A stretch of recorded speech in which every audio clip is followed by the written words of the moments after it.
அருமை இரட்சகரும் ஆண்டவருமாகிய இயேசு கிறிஸ்துவின் இனிய நாமத்தில் உங்களை வாழ்த்தி வரவேற்கிறேன். இந்த வீடியோ மூலியமாக சந்திப்பதில் மிக்க மகிழ்ச்சி. இப்பொழுதும் இயேசு கிறிஸ்துவினுடைய இரண்டாவது அற்புதத்தை குறித்து பார்க்க இருக்கிறோம். 5 அப்பத்தையும் 2 மீனையும் கொண்டு 5000 பேரு போஷித்தார் இயேசு. இந்த சம்பவத்தை நான் உங்களுக்கு வாசிக்க விரும்புகிறேன்.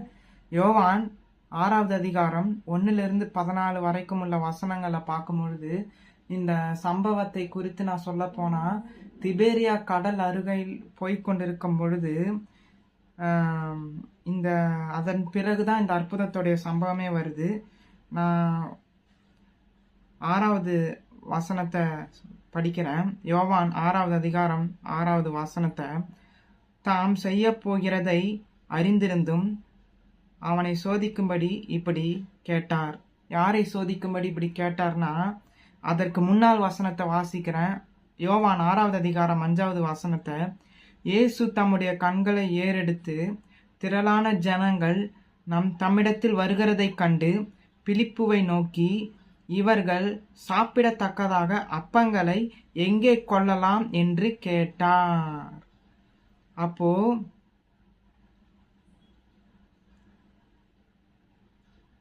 இயேசு கிறிஸ்து தான் கேட்குறாரு இந்த கேள்வி. பிலிப்புவை பார்த்து, இவங்களுக்கு சாப்பிடத்தக்கதான அப்பங்கள் எங்கே நாம் கொள்ளலாம் அப்படின்னும் பொழுது, இப்போ 7வது வசனத்தை வாசிக்கிறேன். பிலிப்பு என்ன பதில் சொல்றாருன்னு. பிலிப்பு அவருக்கு பிரதி உத்தரமாக, இவர்களில் ஒவ்வொருவனுக்கும் கொஞ்சம் கொஞ்சம் எடுத்துக்கொண்டாலும் 200 பணத்து அப்பங்களுக்கும் இவர்களுக்கு போதாதே என்றான். அதாவது பிலிப்பு சொல்றாரு, கொஞ்சம் கொஞ்சம் நம்ம எடுத்துக்கிட்டாலும் 200 அப்பங்களும் போதாது. ஏன்னா 5000 பேர், இவங்க கையில் இருப்பதோ 5 அப்பம் 2 மீன். அப்போ அடுத்த வசனத்தை நான் வாசிக்கிறேன். யோவான் 6வது அதிகாரம் 8வது வசனத்தை, அப்பொழுது அவருடைய சீஷர்கள் ஒருவனும் சிமியோன் பேதுருவின் சகோதரனுமாகிய அந்திரேயா அவரை நோக்கி, இப்போ இன்னொருத்தன் சொல்றான், அந்திரேயான்ற ஒரு மனுஷன் பேசுறாரு. 9வது வசனத்தை வாசிக்கிறேன்.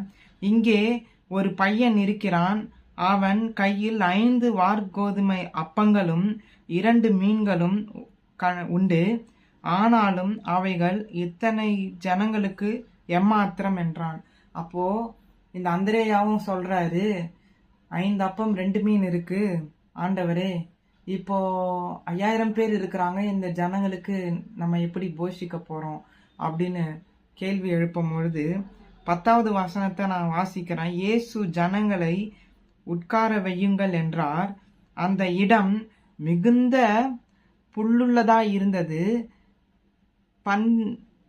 பந்தியிருந்த புருஷர்கள் ஏறக்குறைய 5000 பேரா இருந்தார்கள். அப்போ இந்த வசனம் எதை குறித்து பேசுறதுன்னு பார்த்தீங்கன்னா, புருஷர்கள்னா ஜென்ஸ், நம்ம தமிழ்ல சொன்ன ஆண்கள் மட்டுமே 5000 பேர்.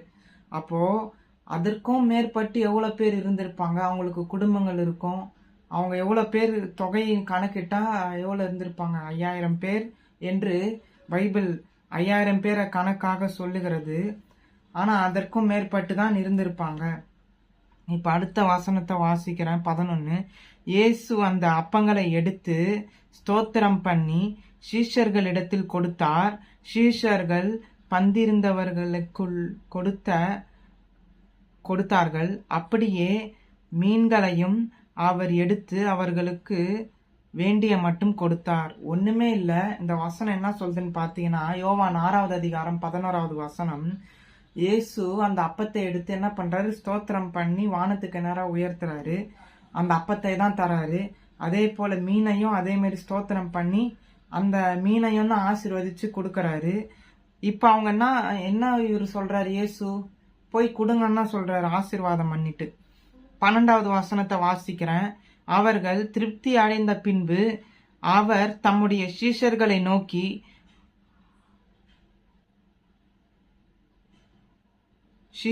நோக்கி ஒன்றும் சேதமாய் போகாதபடிக்கு மீதியான துணிக்கைகளை சேர்த்து வையுங்கள் என்றார். ஏன்னா அப்பம் இப்போ நிறைய பெருகி போச்சு.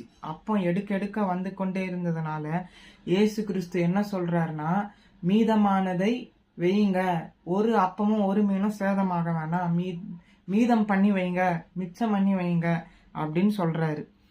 இப்போ 13வது வசனத்தை வாசிக்கிறேன். அந்தப்படியே அவர்கள் சேர்த்து வார்கோதுமை அப்பங்கள் 5 அவர்கள் சாப்பிட்டு மீதியான துணிக்கைகளினாலே 12 கூடைகள் நிரப்பினார்கள். மீதி எவ்வளவு கூட வந்ததுன்னு பார்த்தீங்கன்னா 12 கூடைகள், 12 பேக். அப்போ கணக்கு பண்ணிக்கோங்க எவ்வளவு மீதி ஆயிற்று என்று. அப்போ 14வது வசனத்தையும் வாசிக்கிறேன்.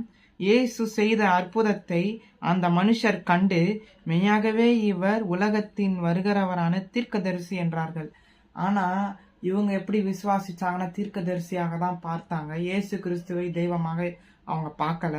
இவருடைய அற்புதத்தின் மூலமாக அந்த 5000 பேருக்கும் மிஞ்சி 12 கூடைகள் எடுக்கிற அளவுக்கு இயேசு கிறிஸ்து அற்புதத்தை செய்தார். ஒண்ணுமே அவர் செய்யல, ஸ்தோத்திரம் மட்டும் செய்தார். அப்போ நம்ம இந்த காலத்துல பார்க்கும் பொழுது இயேசு ஒரு இடத்துல அவரே தன்னை ஜீவ அப்பன்னு சொல்லியிருப்பாரு. அந்த வசனத்தை நான் உங்களுக்கு காட்டுறேன். யோவான் 6வது அதிகாரம் 27 35 வரைக்கும் வாசித்தா அதை நான் வாசிக்கிறேன். யோவான் 6:27 வசனத்தை, அழிந்து போகிற போஜனத்திற்காக அல்ல, நித்திய ஜீவன் வரைக்கும் நிலை நிற்கிற போஜனத்திற்காகவே கிரியை நடப்பியுங்கள், அதை மனுஷகுமாரன் உங்களுக்கு கொடுப்பார், அவரை பிதாவாகிய தேவன் முத்திரித்திருக்கிறார் என்றார். அதாவது இயேசு கிறிஸ்து ஒரு சாம்பிள் சொல்றாரு. இந்த அப்பத்தை நான் அற்புதம் செஞ்சேன் பாத்தீங்களா, 5000 பேருக்கு உங்க அதிகமா 12 கூட அந்த அப்பத்திற்காக நீங்க நாட வேணாம். அழிஞ்சு போற இந்த அப்பம், இந்த சாப்பிடுற இந்த அப்பம் சாப்பாடு அழிஞ்சு போயிடும்.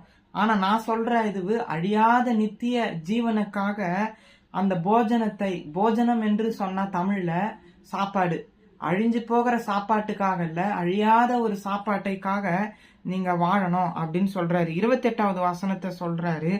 அப்பொழுது அவர்கள் அவரை நோக்கி, தேவனுக்கேற்ற கிரியைகளை நடப்பிக்கும்படி நாங்கள் என்ன செய்ய வேண்டும் என்றார்கள். இயேசு கிறிஸ்து சொன்னாரு, நீங்கள் தேவனுக்கேற்ற கிரியைகளை செய்யணும், அதாவது கடவுளுக்குரிய விஷயங்களை நீங்க செய்யணும் அப்படின்னு சொல்றாரு. அப்போ அவங்களுடைய சீஷர்கள் கேட்கறாங்க, 12 பேர் கேட்கறாங்க, ஆண்டவரே நாங்கள் என்ன கிரியை செய்யணும், கடவுளுக்குரிய காரியத்தை நாங்க என்ன செய்யணும் அப்படின்னு அவங்க கேட்கறாங்க. 29வது வசனத்தை வாசிக்கிறேன். இயேசு அவர்களுக்கு பிரதியுத்தரமாக, அவர் அனுப்பினவரை நீங்கள் விசுவாசிப்பதே தேவனுக்கேற்ற கிரியையா இருக்கிறது என்றார். இயேசு கிறிஸ்து இப்பதான் சொல்றாரு, பிதாவாகிய தேவன் அனுப்பின இயேசுவை, அதாவது அவரை தன்னுடைய பேரை சொல்லாம என்னை அனுப்பினவரை விசுவாசிங்கள். அனுப்பினவர்னா யார் அனுப்புனா? பிதாவாகிய தேவன் தான் இயேசு கிறிஸ்துவை இந்த பூமிக்கு மனுஷனா அனுப்பினார். ஆனா வேதாகமத்தின் படி பார்க்கும்பொழுது அவர் ஒருத்தர் தான் தெய்வம். பிதா, குமாரன், பரிசுத்த ஆவி என்று திருத்துவத்தை சொல்வதை காட்டிலும் திருத்துவத்தை அவரை திருத்துவத்துல அடக்க முடியாது. ஆனா அவரே எல்லாவற்றுக்கும் எல்லாமுமா இருக்கிறார். பிதாவாகிய தேவன் அவர் தான் பெரிய ஒரு தெய்வம். யாரும் இதுவரைக்கும் பார்க்காத, சேரக்கூடாத ஒளியில் வாசம் பண்ணின தெய்வம் இப்ப மனுஷனா வந்திருக்காரு. இப்ப அவர் தன்னைத்தானே பிதாவாகிய தேவன் என்று சொல்லாம அந்த இடத்துல தன்னை தாழ்த்துறாரு. என்ன சொல்றாரு? என்னை அனுப்பினவரை நீங்க விசுவாசிக்கணும். அந்த விசுவாசன அது நம்பிக்கை. அப்போ இயேசு கிறிஸ்து தான் தெய்வம் அப்படின்ற ஒரு நம்பிக்கைய இயேசு கிறிஸ்துவே சொல்றாரு. தன்னைத்தானே அவர் தெய்வம் சொல்லல எங்கேயும். நான் தான் தெய்வம் அப்படின்னு சொல்லாம தன்னை அனுப்பினவரை குறிச்சு மேன்மையா பேசுறாரு. ஏன்னா அந்த இடத்துல அவர் ஒரு மனுஷனா இருக்கிறாரு. தன்னை ஒரு தெய்வமா பிரகடனப்படுத்தினாரு. ஆனா மறைமுகமா பிரகடனப்படுத்தினாரு. பகிரங்கமா நான் தெய்வம் சொல்லவே இல்லை. அப்போ அவர் தான் தெய்வன்றத மறைமுகமா இந்த வசனத்துல சொல்றாரு. ஏன்னா அவர் தான் மனுஷனா வந்தது. வேற யாரும் சப்ஸ்டியூஷன் இங்க இல்லவே இல்லை. அவர் தான் என்ன பண்ணாரு, ஒட்டுமொத்த மகிமை, அதாவது அந்த கடவுளுக்குரிய தன்மையை ஒட்டுமொத்தமா ஒதுக்கி தன்னை எவ்வளவுக்கு எவ்வளோ நம்மள மாதிரி ஒரு மனுஷனாக மாற்ற முடியுமோ மாற்றி இயேசு கிறிஸ்து என்ற பெயர்ல வந்தாரு. ஆனா அவர் தான் தெய்வன்றத மறைமுகமாக சொல்லியிருக்காரு. ஆனா இன்றைக்கு சொல்றாங்க இயேசு கிறிஸ்து டைரக்டா தெய்வம்னு சொல்லவே இல்லை. அவர் எங்க தன்னைத்தானே தெய்வம் என்னை வணங்குங்கள் என்று சொல்லியிருக்காருன்னு சொல்றாங்க. ஆனா அவர் அந்த அந்த இடத்துல பாத்தீங்கன்னா தன்னை ஒரு படி இறக்குறாரு. ஒரு படி இறக்கி நான் தெய்வம், ஆனா தெய்வமாக என்னை அனுப்பினவரை வணங்குங்க அப்படின்னு அவர் தன்னைத்தானே ஒரு படி இறக்குறாரு. ஆனா மறைமுகமா அவர் என்ன கருத்து சொல்ல வர்றாருன்னா, இயேசு கிறிஸ்து நான் தான் இந்த வானத்தையும் பூமியும் சிருஷ்டிச்சேன், நான் தான் பிதா. ஏன்னா ஒரு இடத்துல பைபிள்ல ஒரு வசனத்தை நான் சொல்ல விரும்புறேன். இப்போ என்னை கண்டவன் பிதாவை கண்டான்னு சொல்லியிருப்பாரு. அப்ப ஏன் அவர் அந்த மாதிரி சொல்லணும், என்னை கண்டவன் பிதாவை கண்டான்னு? பிதா அனுப்புனாரு. ஏன் இவர் குமாரனா இயேசு கிறிஸ்துன்ற பேர்ல தான் வந்திருக்கிறாரு. இப்ப வசனத்துல பார்க்கும் பொழுது என்ன சொல்றாரு, என்னை அனுப்பினவரை விசுவாசிங்கள், என பரலோகத்துல இருந்து இங்க அனுப்புனாரு பாத்தீங்களா, அவரை நம்புங்கன்றாரு. ஏன் அப்படி தன்னை ரெண்டாவது ஒரு ஆளாக சப்ஸ்டியூஷனாக சொல்ல வேண்டிய ஒரு காரணம் என்னன்னு பாத்தீங்கன்னா, ஏன்னா இப்ப அவர் மனுஷனா இருக்கிறாரு, மனுஷ ரூபத்துல வந்திருக்கிறதுனால தன்னை பிதாவாகிய தெய்வம் என்று சொல்லல. ஏன்னா மனுஷங்கிட்ட மனுஷனாக தான் அவர் பேசணும்.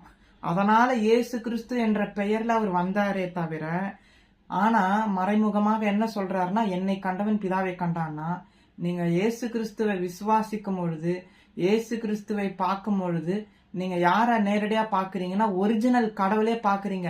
என்னன்னா இப்போ உதாரணத்துக்கு நான் ஒரு காரியத்தை சொல்ல விரும்புறேன். சூரியனை நம்ம நேரடியா பார்க்கவே முடியாது. சூரியனை நம்ம நேரா பார்த்தா என்ன ஆகும், நம்மளுடைய கண்ணெல்லாம் குருடாயிடும், ஒண்ணு கண்ணு கெட்டுடும்.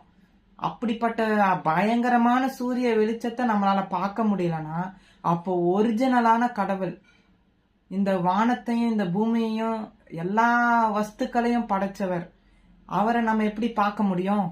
ஏன்னா பைபிள் சொல்லுது, எந்த மனுஷனும் அவர்கிட்ட போகவே முடியாது, அந்த அளவுக்கு பயங்கரமான பிரகாசம் உள்ள தெய்வம். அதனாலதான் பைபிள்ல ஒரு பேர் இருக்கு, ஒருவரும் சேரக்கூடாத ஒளியில் வாசம் பண்ணுகிற தெய்வம். அப்போ இப்ப நம்ம என்ன பண்றோம், சூரிய கிரகணம் வந்தா கிரகண கண்ணாடியை பாக்குறோம். ஐயோ சூரிய கிரகணம் வந்திருக்குன்னு வெறும் கண்ணால போய் நம்மளால சூரிய கிரகணத்தை பார்க்க முடியுதா? நிச்சயமா முடியவே முடியாது. வெறும் கண்ணால சூரியனையும் பார்க்க முடியாது, சூரிய கிரகணத்தையும் பார்க்க முடியாது. அதே போலதான் இயேசு கிறிஸ்துவை இப்போ நான் தெய்வத்தை பார்க்கணும், அவரை பார்க்கணும்னா, இது வரைக்கும் பழைய ஏற்பாட்டுல மோசே என்பவர் ஒரு பரிசுத்தவான் இருந்தாரு.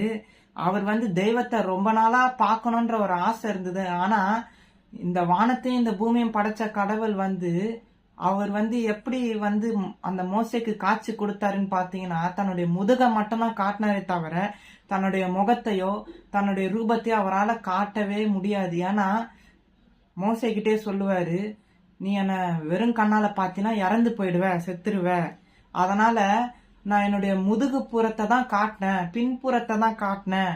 ஆகையால இயேசு கிறிஸ்துவை பார்க்க முடியும். ஏன்னா இப்ப நம்முடைய பாவங்கள் மன்னிக்கப்பட்டிருக்கு. அவர் சிலுவையில மறிக்கும் பொழுது யாரெல்லாம் பாவியா இருந்தாங்களோ அவரை பார்க்கறதுக்கு அருகதே இல்லாத ஒரு பாவிகளாய் நாம் இருந்தோம். அந்த சிலுவையின் மூலியமா அந்த அருகதை, அந்த கிருபைய நம்ம ஒவ்வொருவருக்கும் கொடுத்துட்டாரு. ஏன்னா இனி தைரியமா இயேசுவை அப்பா என்று கூப்பிடுகிற ஒரு தைரியத்தை நம்ம பெற்று இருக்கிறோம். ஏன்னா எந்த ஒரு தெய்வத்தையும் அப்பா என்று சொல்லி கூப்பிட முடியாது, பார்க்க முடியாது. ஆனா இயேசு கிறிஸ்துவின் மூலியமா ஒரிஜினலான அந்த தெய்வத்தை நம்ம பார்க்கலாம். அவர் தன்னை எப்படி வந்தாருன்னா, இப்ப சூரியனை நேரில பார்க்க முடியலல்ல, அதுக்கு பதிலா கிரகணத்தை வச்சு சூரிய கிரகணத்தை பார்த்துக்கிறோம். அதே மாதிரிதான் இயேசு கிறிஸ்து ஒரு கண்ணாடி போல தெய்வத்தை நேரா ஒரே கண்ணால பார்த்தா எந்த மனுஷனாலையும் உயிரோட இருக்க முடியாது. அதனாலதான் இயேசு கிறிஸ்துன்ற ஒரு பெயர்ல தெய்வம் தன்னுடைய பவரை, தன்னுடைய வல்லமைய குறைச்சி சாதாரண ஒரு மனுஷனை போல வந்தாரு. அப்பதான் என்ன பண்ண முடியும், ஜனங்களோட அவரு ஈஸியா பழக முடியும், ஈஸியா உறவாட முடியும். அந்த ஒரு காரியத்துக்காக தான் அவ்வளோ ஒரு பவர்ஃபுல்லான கடவுள் தன்னுடைய சக்திய, தன்னுடைய மகிமைய குறைச்சி மனுஷன் லெவலுக்கு தன்னை மாத்தி இந்த பூமியில வந்தாரு. இப்போ அந்த ஜீவ அப்பம் அவர் தான் சொல்றாரு. அந்த வசனத்தை நான் உங்களுக்கு காட்டுறேன். யோவான் 6வது அதிகாரம் 33வது வசனத்திலிருந்து வாசிக்கிறேன். வானத்திலிருந்து இறங்கி உலகத்துக்கு ஜீவனை கொடுக்கிற அப்பமே தேவன் அருளிய அப்பம் என்றார். வானத்திலிருந்து இறங்கி எந்த ஒரு அப்பமாவது, இப்ப நீங்க ஒரு உதாரணத்துக்கு சொன்னா, ஒரு கோதுமை இல்ல ஒரு ரொட்டியோ ஒரு சப்பாத்தியோ செய்றீங்க, ஏதாவது வானத்திலிருந்து இறங்கி வந்திருக்கா? வானத்திலிருந்து இறங்கி ஒரு அப்பமும் இது வரைக்கும் வந்ததில்லை. அவரு தான் தன்னைத்தானே மறைச்சு என்ன சொல்றாரு, வானத்திலிருந்து இறங்கி வந்த அப்பமே ஜீவ அப்பன்றாரு. அப்போ இயேசு கிறிஸ்து தான் பரலோகத்தை விட்டு பூமிக்கு மனித அவதாரமாய் வந்தாரு. மனுஷன் வந்து எப்படி ஒரு ப்ரொசீஜர் இருக்குது இதுல, அப்போ அந்த ப்ரொசீஜர் படி அவர் தன்னை வந்து குழந்தையாக, மனுஷன் எப்படி பூமியில பிறக்கணும், எப்படி வாழணும், எப்படி அந்த ப்ரொசீஜரை வந்து ஃபாலோ பண்ணி வந்தாரு. ஆனா அவர் மட்டும்தான் எந்த ஒரு ஆண் துணையும் இல்லாம பிறந்த ஒரு தெய்வம். மரியாளுடைய வயிற்றுல பரிசுத்த ஆவியானவருடைய துணையை கொண்டு பிறந்தார். அதுதான் வசனம் சொல்லுது, வானத்திலிருந்து இறங்கி வந்த ஜீவ அப்பம். இப்ப அடுத்த வசனத்தையும் நான் வாசிக்கிறேன். 34வது வசனம். அப்பொழுது அவர்கள் அவரை நோக்கி, ஆண்டவரே, இந்த அப்பத்தை எப்பொழுதும் எங்களுக்கு தர வேண்டும், எப்பொழுதும் எங்களுக்கு தர வேண்டும் என்றார்கள். அப்போ அந்த ஜனங்கள் கேக்குறாங்க, சீஷர்கள் கேக்குறாங்க, ஆண்டவரே, இந்த அப்பத்தை எப்பொழுதும் எங்களுக்கு கொடுங்க, ஏன்னா இது ஜீவன் கொடுக்கற அப்பன்னு சொன்னீங்கல்ல, இந்த அப்பத்தை எங்களுக்கு எப்பொழுதும் தரணும் அப்படின்னு கேட்கும் பொழுது, நான் 35வது வசனத்தை வாசிக்கிறேன். இயேசு அவர்களை நோக்கி, ஜீவ அப்பம் நானே. இப்பதான் அவர் தன்னைத்தானே சொல்றாரு, நான் தான் ஜீவ அப்பம். என்னிடத்தில் வருகிறவன் ஒரு காலம் பசி அடையான், என்னிடத்தில் விசுவாசமா இருக்கிறவன் ஒரு காலம் தாகம் அடையான். இந்த இடத்துல அப்பத்தை மட்டும் இல்ல, அவர் தான் ஜீவ தண்ணீர்னு சொல்றாரு. ஒரு மனுஷனுக்கு வாழ வேண்டிய என்னது ஒரு முக்கியமான காரியங்கள் பாத்தீங்கன்னா, உணவு, உடை, இருப்பிடம். சரி, இருப்பிடம் இல்லைனாலும் மனுஷன் வாழ்ந்துருவான். ஆனா மெயினா மனுஷன் உயிர் வாழறதுக்கு முக்கிய அத்தியாவசிய பொருள் இந்த உலகத்துல என்னன்னு பாத்தீங்கன்னா, அவனுக்கு சாப்பாடு வேணும், அவனுக்கு குடிக்க தண்ணி வேணும். தண்ணி இல்லைன்னா அவனால வாழ முடியாது, சாப்பாடு இல்லைனாலும் அவனால வாழ முடியாது மனுஷனால. அப்போ பேசிக்கா அடிப்படை தேவை உணவு, தண்ணீர். இந்த 2 இருந்தாதான் மனுஷனால வாழ முடியும். அப்போ இயேசு கிறிஸ்து ஒரு மனுஷன் பரலோகத்துக்கு வரணும், எனக்கு வந்து முக்தி பெறணும்னு சொல்லுவாங்க பாத்தீங்களா, நான் முக்தி அடையணும்னு சொல்லுவாங்க பாத்தீங்களா. ஒரு மனுஷன் முக்தி அடையணும்னா இயேசு கிறிஸ்துவாகிய ஜீவ அப்பத்தையும் இயேசு கிறிஸ்துவாகிய ஜீவ தண்ணீரையும் அவன் நிச்சயம் குடிக்க வேண்டும், நிச்சயம் சாப்பிடணும். அப்போ ஜீவ அப்பம்னா என்னது? இந்த காலத்துல நம்ம ஜீவ அப்பம்னா இயேசு கிறிஸ்துவை ஜீவ அப்பம் நான் சொல்லிட்டேன். இன்னைக்கு நம்ம பைபிள் என்ற ஒரு காரியத்தை நம்ம வாசிக்கிறோம் பாத்தீங்களா, பைபிள் என்கிற ஒரு காரியத்தை நம்ம படிக்கிறோம் பாத்தீங்களா, இதுதான் ஆவிக்குரிய ஆன்மீகத்துக்குரிய ஒரு அப்பம், ஒரு சாப்பாடு. அப்போ இந்த வேதத்தை நாம் படிக்கும் பொழுது அவருடைய அப்பத்தை நாம் மறைமுகமாக நம்ம பிசிக்கலா, அதாவது கண்ணால நம்ம அவருடைய அப்பத்தை நம்ம சாப்பிடல, ஆனா வேதத்தின் மூலமா அவருடைய அப்பம் நமக்கு ஆன்மீக ரீதியா போய்கொண்டிருக்கு. அதே மாதிரி அவருடைய தண்ணீர் பரிசுத்த ஆவியானவராகிய தண்ணீர். ஏன்னா பரிசுத்த ஆவியானவர் நமக்குள் இருக்கும் பொழுது அவர் நமக்குள்ள தண்ணீராக வேலை செய்கிறார். இப்போ எப்படி தண்ணி இல்லாம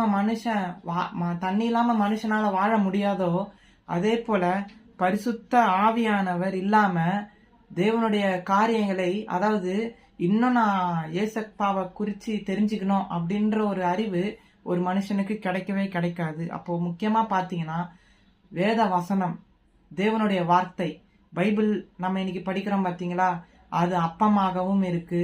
பரிசுத்த ஆவியானவர் நமக்கு தண்ணியாக, ஜீவ தண்ணீராக இருக்கிறாரு. இந்த இரண்டும் நம்ம வாழ்க்கையில பெற்றுக்கொண்டோம்னு பாத்தீங்கன்னா ஒருத்தரும் நமக்கு சொல்லித்தர வேண்டியதே இல்லை. நாம் இன்னும் கடவுளோட நெருங்கி போய்கொண்டே இருப்போம். சரி, ஓகே. இப்போ வெளிப்படுத்தின விசேஷம் 7வது அதிகாரம் 17வது வசனத்தை பார்க்கும் பொழுது இந்த ஜீவ தண்ணீர் வந்து மிக மிக முக்கியமானது. இது வந்து இந்த பூமியோட ஒழிஞ்சு போற காரியமே இல்லை. ஜீவ அப்பமானாலும் சரி, ஜீவ தண்ணீரானாலும் சரி, இந்த உலகத்தோட நம்ம செத்து போன பிறகு இந்த உலகத்தோடவே இந்த காரியம் முடியாது. நமக்கு ஒரு வாழ்க்கை இருக்கு. அதுதான் வெளிப்படுத்தின விசேஷம் 7வது அதிகாரம் 17வது வசனத்துல பார்க்கும் பொழுது, நமக்கு பரலோகம் சொர்க்கன்ற ஒரு காரியம் நமக்கு இருக்கு. அதுவும் இயேசு கிறிஸ்துவை நீங்கள் சொந்த இரட்சகராக ஆண்டவராக ஏற்றுக்கொண்ட பிறகு இயேசு கிறிஸ்து என்ன பண்றாரு, அவரை நம்புற ஒவ்வொருவருக்கும் பரலோகத்துல ஒரு வீடை கட்டி கொண்டு இருக்கிறார். நமக்கு இங்க சொந்தமான வீடு இல்லைனாலும் பரவாயில்ல, நமக்கு பரலோகத்துல சொந்தமான வீடு, கட்டின வீடு, நடாத தோட்டம் அது நமக்கு இருக்கு. அந்த ஒரு வாழ்க்கைக்காக நாம் ஓட வேண்டும். ஏன்னா இந்த பூமிக்குரிய வாழ்க்கை நிரந்தரம் இல்லாத வாழ்க்கை. அழிஞ்சு போயிடுவோம். 70 வயசோ 80 வயசோ நாம் வாழ்வோம். அதன் பிறகு பாத்தீங்கன்னா நம்ம செத்த பிறகு நமக்கு ஒரு கேரண்டியே இல்லை. நாம் எங்க போவோம், நரகத்துக்கு போவோமா பரலோகத்துக்கு போவோமா, ஒரு கேரண்டியும் இல்லாம ஒரு வாரண்டியும் இல்லாம நம்முடைய வாழ்க்கை 70 வயது வரைக்கும் ஒரு நிரந்தரமற்ற வாழ்க்கையாக இருக்கு. ஆனா வெளிப்படுத்தின 7வது அதிகாரம் 17வது வசனத்துல நாம் வாசிக்கும் பொழுது, சிங்காசனத்தின் மத்தியில் இருக்கிற ஆட்டுக்குட்டியானவரே இவர்களை மேய்த்து இவர்களை ஜீவ தண்ணீருள்ள ஊற்றுகள் அண்டைக்கு நடத்துவார். தேவன் தாமே இவர்களுடைய கண்ணீர் யாவையும் துடைப்பார் என்றான். அதாவது இந்த பைபிள்லே கடைசி புஸ்தகமாகிய வெளிப்படுத்தின விசேஷத்துல எழுதியிருக்கு, சிங்காசனத்துல யார் விட்டு இருப்பான்னு பாத்தீங்கன்னா, இந்த உலகத்தையும் இந்த வானத்தையும் இந்த பூமியும் படைச்ச ஆண்டவர் இருப்பாரு. ஆட்டுக்குட்டியானவராகிய இயேசு கிறிஸ்து. ஏன் இந்த வசனத்துல ஆட்டுக்குட்டியானவர்னு வருதுன்னு பாத்தீங்கன்னா, அவர் தான் பலியானாரு. நம்ம எல்லா பாவத்தையும் எல்லா தோஷத்தையும் கழிக்க அவர் ஒரு ஆடு மாதிரி பலி ஆயிட்டாரு. அப்போ இயேசு கிறிஸ்துவ நம்ம தெய்வமாகவும் ஏற்றுக்கொண்ட பிறகு அவர் தான் நமக்கு பரிகாரம், அவர் தான் நமக்கு எல்லாமே. அப்போ ஆட்டுக்குட்டி என்று வார்த்தை வெளிப்படுத்தின விசேஷம் 7வது அதிகாரம் 17வது வசனத்துல வருது. அந்த ஆட்டுக்குட்டியானவர் தான் என்ன பண்ணுவாருன்னு பாத்தீங்கன்னா, நம்மளை எல்லாரையும் மேய்க்க போறாரு.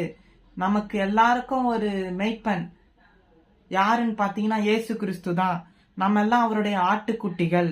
அப்போ அந்த ஆட்டுக்குட்டிகளாகிய நாம் எங்க போவோம்னு பாத்தீங்கன்னா, ஜீவ தண்ணீர் உள்ள ஊற்றுகளுக்கு போவோம்.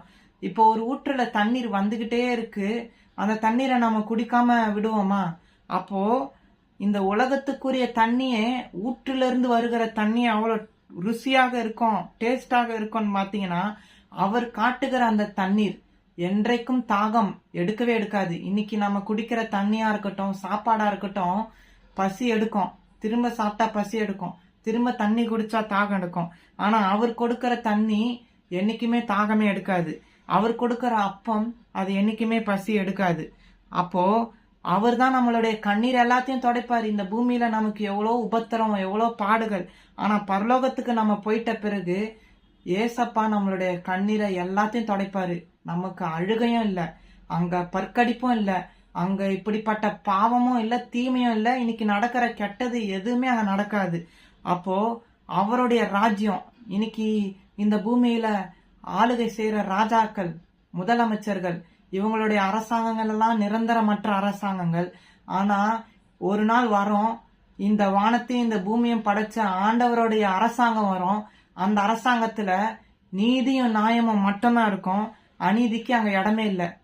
கொலைக்கும் விபச்சாரத்துக்கும் மற்ற எந்த தப்புக்கும் அங்க இடமே இருக்காது அந்த அரசாங்கத்துல. அவர் கொடுக்கிற அரசாங்கத்துல எப்பவுமே சந்தோஷம் இருக்கும், அங்க கவலை இருக்காது, கண்ணீர் இருக்காது. அப்படிப்பட்ட ஒரு ராஜ்யத்துக்காக இயேசு கிறிஸ்து இப்பொழுது உங்களை அழைக்கிறாரு. அவரை நீங்க ஏற்றுக்கொள்ளுங்க, விசுவாசிங்க. அந்த ராஜ்யம், அவர் கொடுக்கிற அரசாங்கத்தை நோக்கி நம்மளுடைய வாழ்க்கை போகட்டும். இந்த சிறிய வீடியோ மூலியமாக தேவன் உங்களை ஆசீர்வதிப்பாராக. ஆமேன்.